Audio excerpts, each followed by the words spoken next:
Well, hello and welcome back to Read Becca. It's time once again for my weekly chatty catch up on everything I've read, everything I'm currently reading, and everything I'm looking forward to reading, as well as some general lifey chit chat and catch up. So I think this week I read many things and I feel great about that. And it was also just a generally really fun reading week. I think everything was really pacey and compulsively readable. So the first two things I have to talk about, I don't have a ton to say about because of reasons. So the first is Soulless by Gail Carriger. And I don't have a ton to say about this because I am vlogging this one. This is kind of a historical fantasy with vampires and werewolves. And I'm doing a vampire and werewolf reading vlog for October. So you will hear about this at length later on. But the broadcast of this, in short, is that I really, really enjoyed it. And I do plan to continue on with the series. And most importantly, this is a surprise victober selection because Queen Victoria, in fact, shows up as a secondary character in this. And so, yes, I'm very happy to have added to my victober reading. Then I read Thursday Murder Club on audio, so I don't have it here. And I don't have a ton to say about it because everyone has talked about this to death. I have talked about the movie already as well, but I enjoyed it a ton. Everyone who loves this and has heralded it everywhere was right, basically, and I really, really enjoyed it. I think that the minimal description is that we're following primarily four people. There are a lot of characters involved, but four main characters who are investigators, citizen sleuths at this senior residence where they meet on Thursdays to solve or investigate cold cases. And each of them is very different as a person. They argue that they're not friends, but they obviously are friends. And certainly that gets reinforced by the end. But they each have very different sets of skills in terms of the investigation. And so they're wonderful characters. And I think everyone who watched the movie was sort of disappointed in how nuanced and rich the characters are in the book versus in the show. And I totally saw that. So they are fantastic, and so many more details are present here in the text. But a murder happens, or a death happens, in proximity to someone involved with the senior residence that they live in. And so they transition from cold cases to an active case. And they sort of have a contentious relationship with the police officer who's involved with this case, or they kind of help someone get involved with the case a bit, who is not entirely totally competent. And I kind of wish the competency level had been higher there because it felt a little jokey at times. I definitely liked the police person in the show better than in the book because she seems to just make a lot of bad choices in the book. So anyway, I enjoyed this wholeheartedly, but there were a few critiques that I would give it. The chapters, or really the book, feels bloated. I think it needed an edit. So this does not stay focused at all. And I can see why they made changes to the movie to simplify down because there are so many tangents and rabbit trails. They really solve like 5 or 6 different mysteries in this because there are so many things going on. And you definitely need misdirects in order to keep the reader guessing, but there are a lot of misdirects here. And I felt like it was a bit much. There are over 100 chapters, so they're really, really short chapters. And I found that enjoyable, but there was just so much, and it was just a constant stop and start. I also really, really liked that some of the chapters are from one of the characters, Joyce. She's writing a journal, and so we are getting very mundane details of her life and how she thinks about things, and her thinking about her daughter, as well as the case from these journal perspectives. And I love a mixed media format, so that really got me very significantly. So I liked the format and writing style. It's also quite simple to read and very accessible. I think the short chapters keeps you, it's kind of a potato chip feeling, like you want to keep reading and go on to the next every time because it just stops and starts constantly. So I feel like that worked in some ways and didn't work in other ways, is where I'm going with that. It has sort of put me in a weird spot because I recently also read The Marlowe Murder Club. Talked about that last week. And now I want to continue with both of the series. I liked them both a lot, but I think I liked Marlowe Murder Club better because it stayed more focused and on track. It does have misdirects, but not quite as high volume as this book does. So I think I probably will be continuing with Marlowe Murder Club first before I progress on with this one, but I definitely do intend to keep reading because I really enjoyed this. I loved the characters, and I think, if I'm remembering, that the books get slightly shorter after this first one, so maybe they are more condensed, on target, or more on track.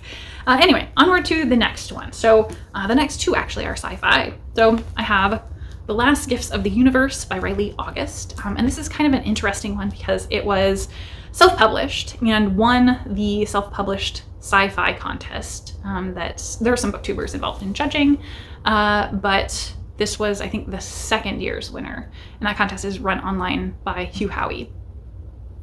And then it got picked up and traditionally published. So this is the traditional published one.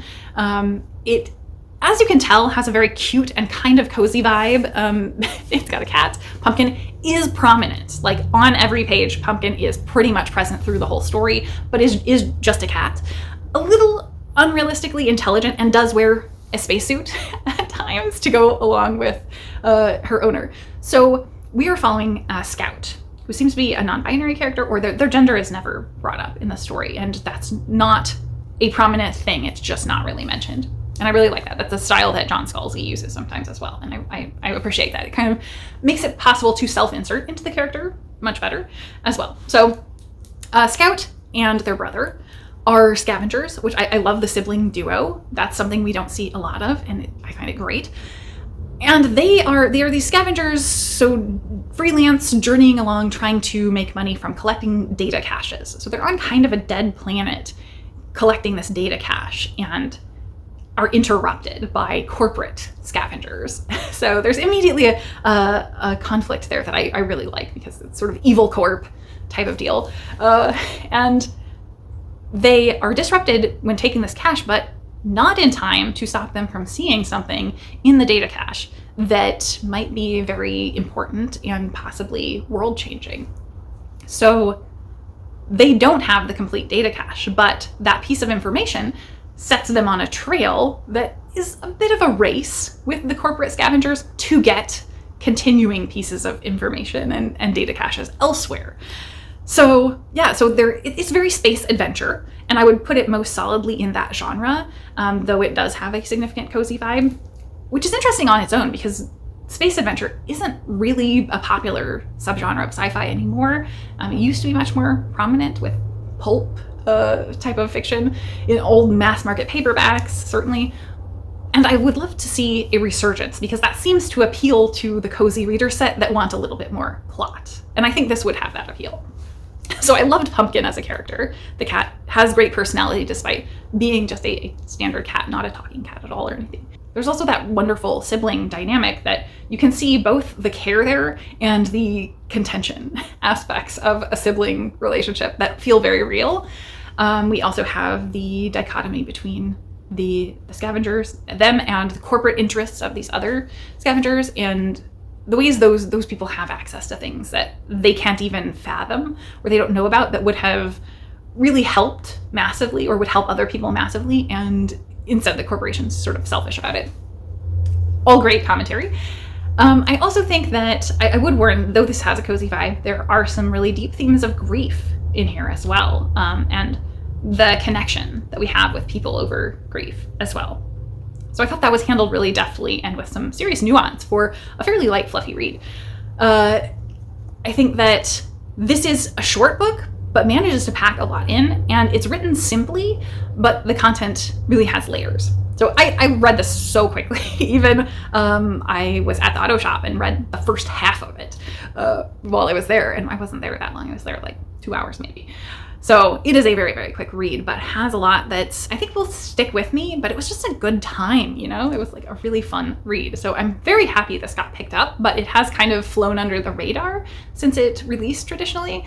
So I would love to see more people picking this up, and I'm super happy to have seen my library had a copy. So definitely one worth checking out. Also, I forgot, mixed media format. I was mentioning with the journal entries in the previous book, there are journal entries here as well. And also we see some of the information from the data cache in terms of like video recordings. Obviously you don't see video recordings in the book, but you get the written record of video recordings. You get some personal journals of an individual who gave us that major information, that world-changing information. So we get those personal journals that are just kind of their day-to-day. And our main character, Scout, is reading through those, trying to get to where's the important information, and is finding all of this connection with their day-to-day life of this person who undoubtedly is gone because this was a dead planet, and they want to know what happened to this person. So yeah, really, really great formatting-wise. So I enjoyed that. And then finally, the book that I will struggle to explain, Automatic Noodle by Analee Newitz. So I think I have read all of Newitz's fiction works. They have some nonfiction as well, but there is certainly an umbrella of autonomy and non-human personhood explored throughout all of Newitz's work, and that is definitely a major thing present here. In fact, I think this might take place in the same world with their more serious book, Autonomous, but I'm not certain. So this is in a somewhat near-ish future. It's a recognizable future, definitely, where California has ceded and become its own nation, separate from the United States. And it doesn't seem totally dystopian. There are differences, but it seems like a hopeful separation that has caused some difficulties. And more freedom, certainly, for non-human persons like these robots. So we're opening the story with a robot waking up to realize that they've been off for a while.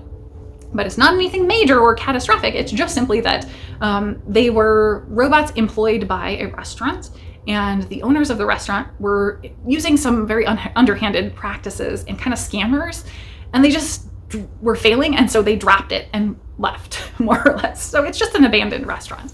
And the robots were just there by themselves. So now they're trying to figure out, well, what do we do? So they decide that they're going to focus on kind of artisan food and really work with the quality of food, which was something that was not focused on before at all. And they pick handmade Yang noodles.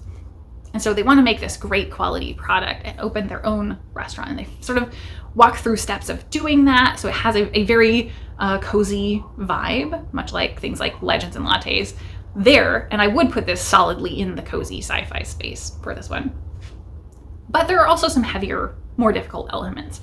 So because they're robots operating autonomously and they don't have any humans around the restaurant, there is an aspect of people who are still a bit regressive, where most people have progressed forward and understand and respect these autonomous robots. Many people don't, and there's still a concept of robophobia. So I think there were a couple of things that made me think of in terms of both queer analogs for that or immigrant analogs for that. So I feel like it made me think, definitely. It also had an aspect of commentary on internet culture. And I think that was the biggest part that I struggled with in terms of enjoying, because it hit me extra hard right now with the state of things going on in the US.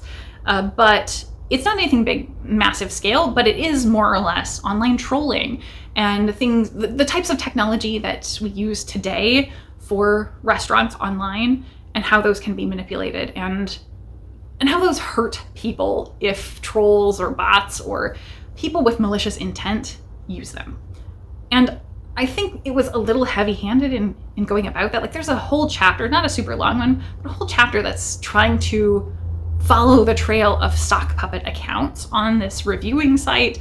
And it's just sort of a litany of, and then this account is tied to this person, and this account is actually this person. And like, we don't really need that minutia, I don't think. It feels like realism. It is a thing that really happens and is frustrating, but the only people who would be interested in hearing that level of detail are kind of like chronically online as it is. And it just was not fun to read and was very frustrating. I think maybe that was the point, but I didn't enjoy it. So yeah, so I think there are some of those very internet culture focused things that were extra difficult for me right now. I think overall though, this was great, and it challenged me despite being very cozy. I always find that with Newitz work, where there is a lot of depth and layering to the storytelling. And it often is not delivered in ways that the aspect of structure for the story. There's not anything weird about the structure, but pacing and structure always come across to me for Newitz like the choices in where focus lies are not normal, are not where you would typically feel that they should go. So the way that the story rolls out is often not expected in Newitz's books. And I love that. I think that's something that draws me to Newitz's work, where I think a lot of other people are going to bounce off of it because it's not told in a way that is quite palatable to a standard reader, I think. So, yeah. But I always really love reading Newitz's work because it makes me think very much. And so this one both gave me heartwarming feels and it really challenged me and made me think about things. And I like that a lot. So those are what I read this week. And onward to what I'm reading now, which is, or what I'm actively reading. I'm reading more stuff, but Your Dear Letter, Private Correspondence of Queen Victoria and the Crown Princess of Prussia, 1865 to 1871. This for victober. Also for victober, I'm working on A Whisper in the Dark, 12 Thrilling Tales by Louisa May Alcott. I am currently reading A Modern Mephistopheles, which is the longest of them. It's a novel, so that one may take me a little while. That might be the only one that I read, in fact. And then I definitely will be going to Misery by Stephen King next. This is my book club book, so I need to get to this next week. And I don't remember what I have out for audiobook, but I definitely got something. I haven't started yet, so there's something on my phone. And I'm also reading still House of Leaves. But my goal for that was to start it in the month of October. It's 700 pages. So I will continue on with it and continue picking away at it. So from there, stuff I watched this week. I watched Gracepoint, and I didn't realize initially going in that it's a remake. It's the American remake of Broadchurch, which I have seen and love.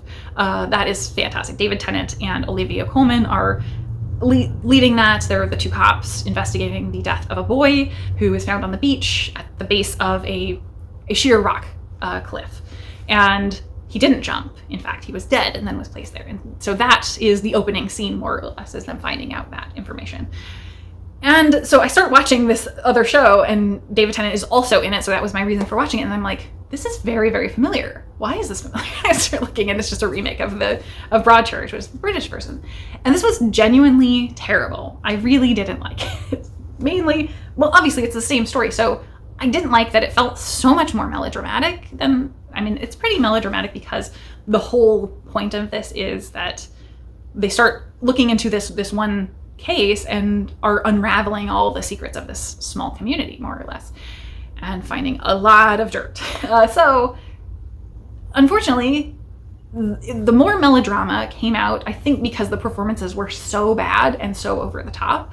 And there are some prominent people in this, like Nick Nolte is in this, and yet like just everyone was terrible. Even David Tennant doing American, I don't prefer at all. I like British David Tennant. When he does American, he is a little bit more over the top, less restrained. And to go from last week watching a different of his British shows, not Broadchurch, I watched Deadwater Fell. And that one I loved, and he was his usual self. This was not a good version of David Tennant. So give it a pass. Watch Broadchurch.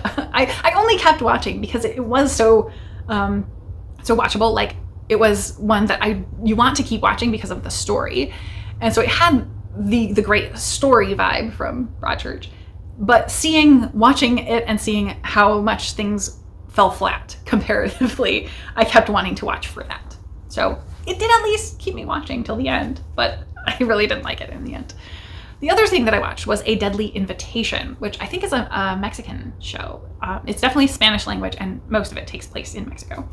So we are following mainly a podcaster, a true crime podcaster, and it's her sister who invites her and a bunch of other people associated with the sister, people she knows, to her mansion house. She's very, very wealthy.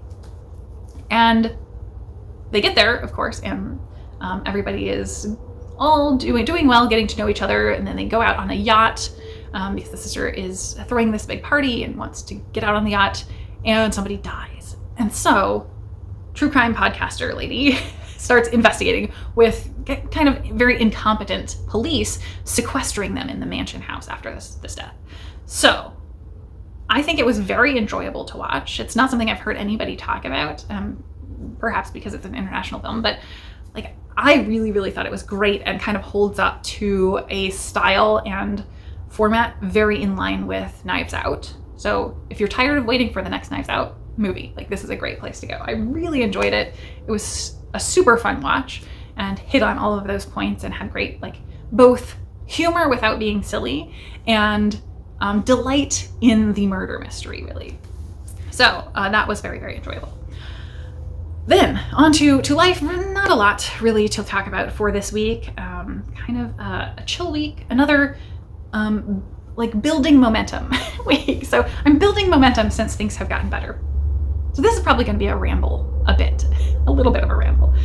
I'm sure I've mentioned previously, earlier this year, I read How to Keep House While Drowning.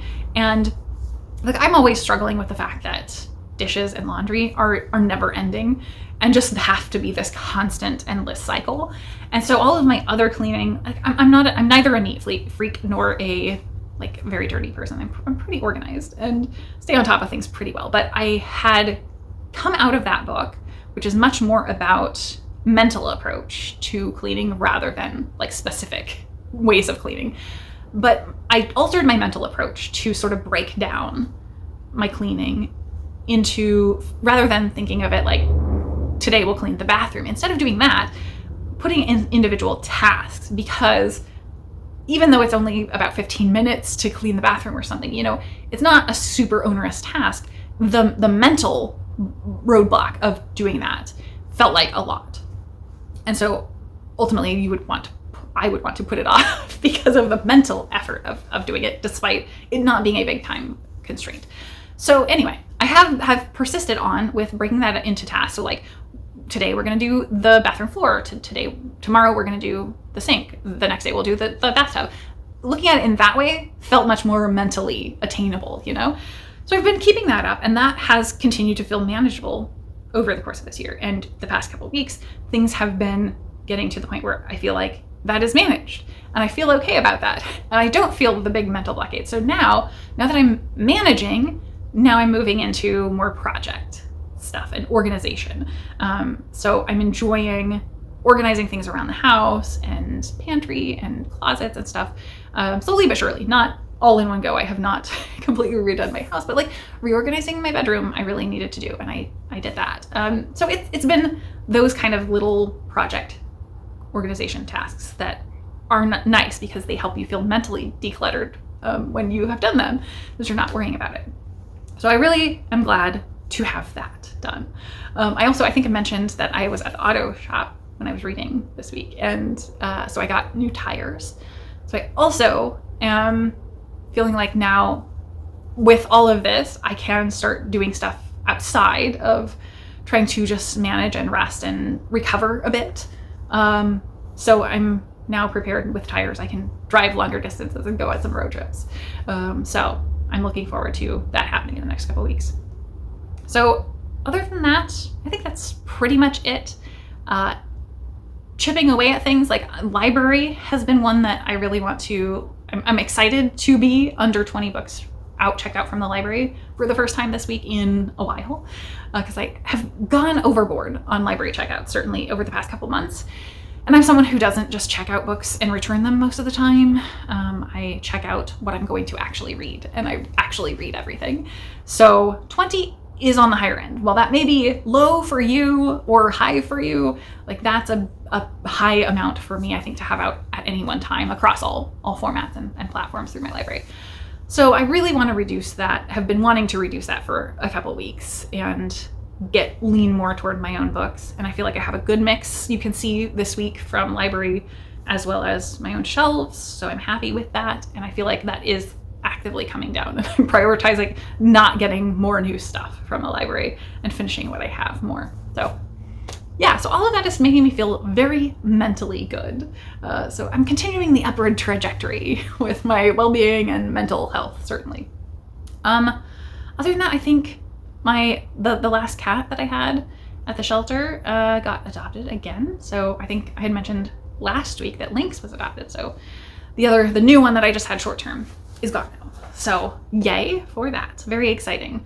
Now with road tripping, I obviously don't want to take out any new fosters for now, but I'm pretty sure I will have a short term foster upcoming in the next couple weeks. So yay.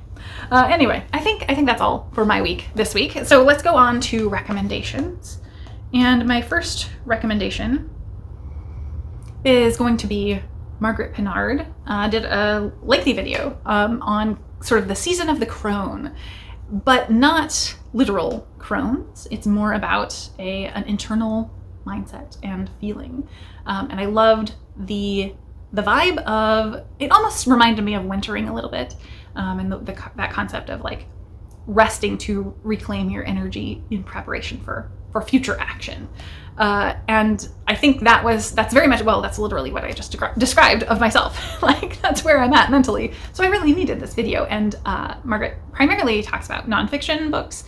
So we're not talking spooky stuff. This is mainly about nonfiction, fitting an ideology that she was talking about. So really, really enjoyed that. Then Kelly from Books I'm Not Reading did a video on Helen Hanff on her works. And I just read 84 Charing Cross Road for the first time this year. So I absolutely adored it and am now a huge fan. So I need to continue on with the other books because Kelly definitely talked about that, talked a little bit more about stuff that's outside of the books. And I really, really enjoyed that additional information. And lastly, for this week, and my light is being very weird. It's still sunny outside. I don't know why it's coming and going here. So lastly, we have Lecton from Reading from the Depths, who is actively working, well, I guess done now because of this video, who has been reading the nominees for the Ursula K. Le Guin Prize. That's going to be announced here in the next few days, in fact. So Lecton did a video talking through the prize, the books, and the reading ranking that Lecton feels they fit in. So bests and worsts throughout. I really enjoyed getting that information because I just have not had a chance, despite all the books that I have been reading, I haven't had a chance to read any of the Le Guin Prize books yet this year. I definitely still want to. I always love reading the books from that prize, but there are just too many books, really. So anyway, this has been another long one, so I will wind it down here and say, check out all of those recommendations down below in the links, and I wish you a great week in reading and in life, and thank you so very much for watching. Why are cats so weird? Rue.